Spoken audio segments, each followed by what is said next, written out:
الصلاۃ والسلام علیک یا حبیب اللہ،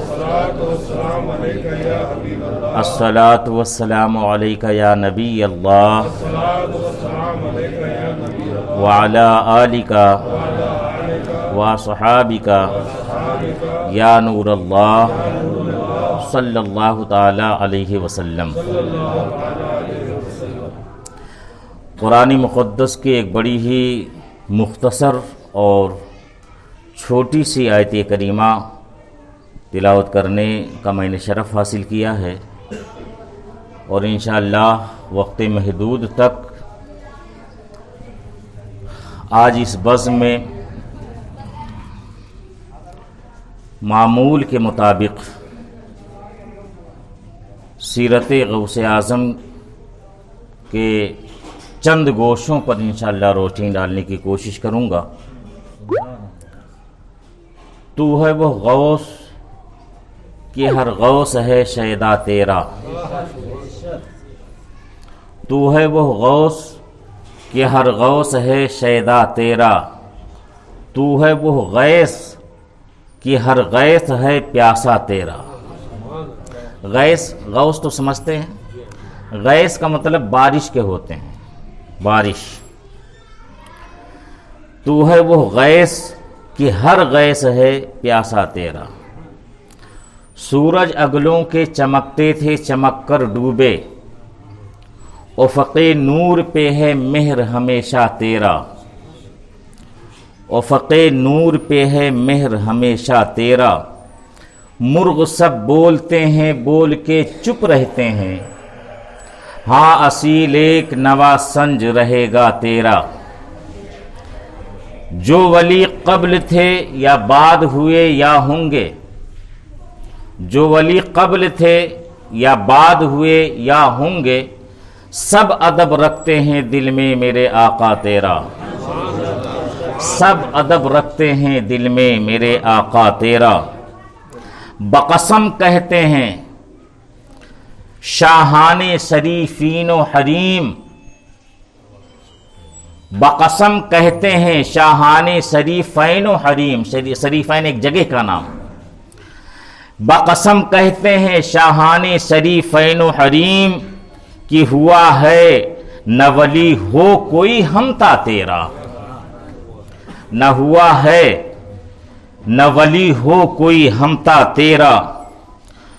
تجھ سے اور دہر کے اقطاب سے نسبت کیسی، تجھ سے اور دہر کے اقطاب سے نسبت کیسی، قطب خود کون ہے خادم تیرا چیلا تیرا، قطب خود کون ہے خادم تیرا چیلا تیرا۔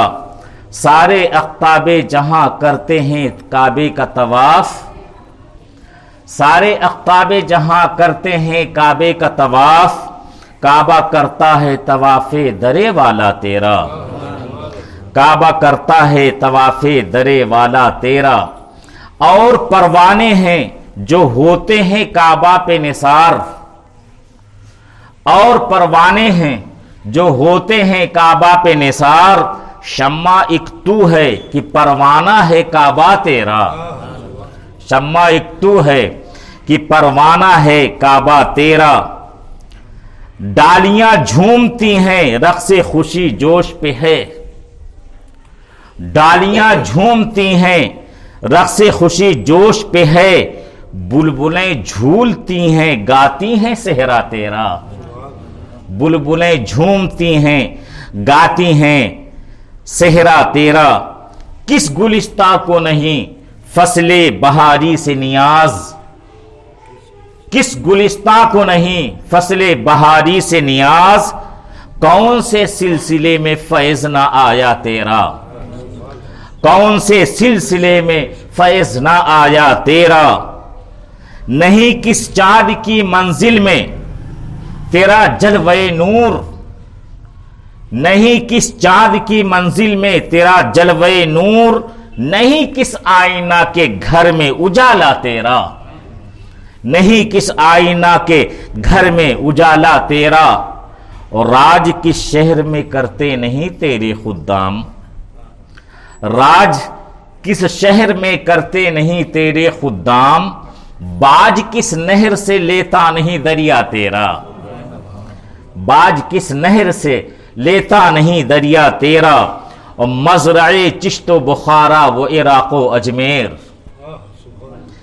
مزرع چشت و بخارا و عراق و اجمیر، کون سی کشت پہ برسا نہیں جھالا تیرا، کون سی کشت پہ برسا نہیں جھالا تیرا، اور اس کو 100 فرد سراپا بفراغت اوڑھیں، اس کو 100 فرد سراپا بفراغت اوڑھیں، تنگ ہو کر جو اترنے کو ہو نیما تیرا۔ بڑا بھاری شعر ہے یہ، ہم نے سمجھا ہو یا نہیں سمجھا ہو، مگر یہ بہت اونچا شعر ہے۔ فرد نہیں، یہ انسان نہیں، یہ جیسے قطب ہے، غوث ہے، ابدال ہے، انہی میں ایک جماعت افراد کی ہوتی ہے، ان کا مقام ابدال سے اونچا ہوتا ہے۔ اولیاء کرام میں ان کا مقام ابدال سے اونچا ہوتا ہے، اور ان کا حال یہ ہے کہ الملفوظ میں تحریر فرمایا حضور مفتی اعظم ہند علیہ الرحمہ نے، اور اعلی حضرت نے ایک واقعہ بیان فرمایا کہ ایک ولی کسی پہاڑی علاقے میں عبادت میں مصروف ہیں، اور پھر اچانک آہٹ محسوس ہوتی ہے غار کے دروازے پر۔ انہوں نے عبادت سے فارغ ہونے کے بعد جھانک کر دیکھا تو کوئی کھڑا ہے، قریب آئے علیک سلیک، اور اس کے بعد پھر مصافحہ معانقہ، انہوں نے پہچان لیا کہ وہ حضرت خضر علیہ السلام ہیں، ملاقات کے لیے آنے والے حضرت خضر علیہ السلام ہیں۔ اور اس کے بعد پھر یہ ولی، یہ اللہ کا بندہ اچانک نگاہوں سے اوجھل ہو گیا۔ تو اس میں نتیجہ یہ نکلا کہ فرد کو اللہ تعالیٰ وہ مقام عطا فرماتا ہے، افراد کو وہ مقام عطا فرماتا کہ وہ جب چاہیں حضرت خضر کی نگاہوں سے بھی روپوش ہو جائیں، جبکہ اور اولیاء کرام کا حال یہ ہے کہ وہ حضرت خضر علیہ السلام کی نگاہوں سے کوئی بھی پوشیدہ نہیں رہ سکتا، مگر فرد کو اللہ نے، افراد کو اللہ نے یہ طاقت عطا فرمائی، یہ تصرف عطا فرمایا کہ اگر وہ چاہیں تو حضرت خضر علیہ السلام کی نگاہوں سے بھی پوشیدہ ہو جائیں۔ یہ بلند مرتبہ ہے فرد کا۔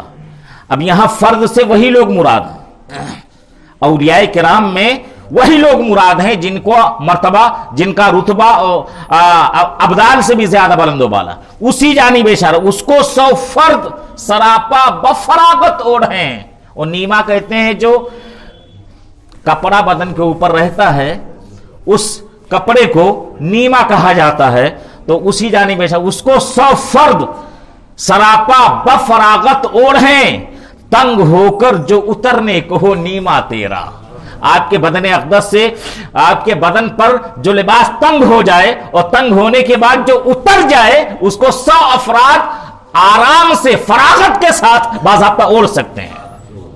یہ مقام ہے حضرت سیدنا غوث الاعظم رضی اللہ تعالی عنہ کا۔ اور اس کے علاوہ پھر فرماتے ہیں شکر کے جوش میں جو ہیں وہ تجھے کیا جانے۔ شکر جانتے نا، جذب، مجذوب جو ہوتے ہیں، حالت شکر ان پر طاری ہوتی ہے۔